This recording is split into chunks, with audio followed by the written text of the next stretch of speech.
भयंकर आग, काला धुआं और त्रासदी। 45 शवों को लेकर भारत लौटी वायुसेना।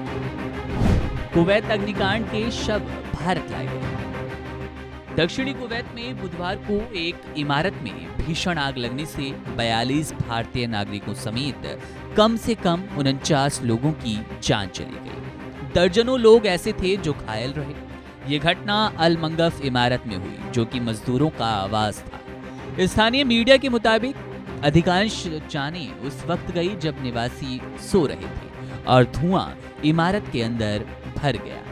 आग की इस घटना में जान गंवाने वाले अधिकांश भारतीय केरल, तमिलनाडु और कुछ लोग उत्तरी राज्य के थे।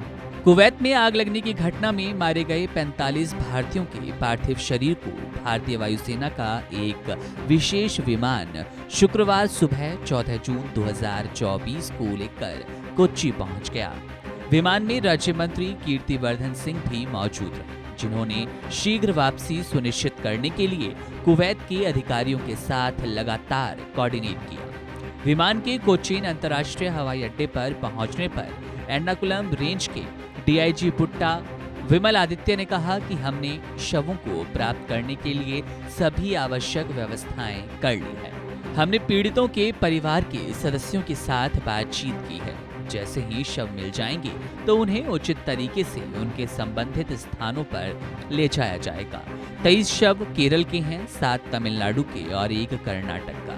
जरा सुनिए क्या कुछ बता रहे हैं DIG Vimal Aditya. No, we have made all the required arrangements for receiving the bodies, and then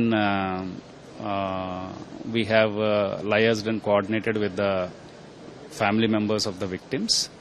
And once the bodies are received here, after they would be properly escorted to their respective places.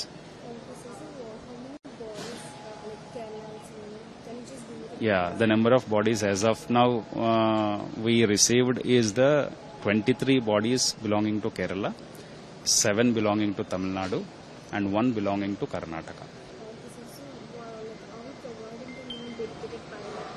Yeah, each one of them would be provided with a dedicated pilot. No, from outside also, we'll be trying to provide a dedicated vehicle, so that they will go without any hassles, without any traffic problems and all. Yeah, till the border. For other states, we'll provide till the border. From there, they will take over.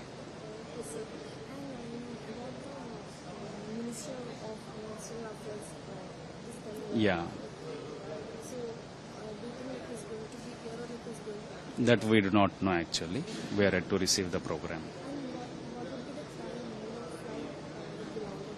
As of now, there is a not conformity. 9:30 to 10:30 it will land.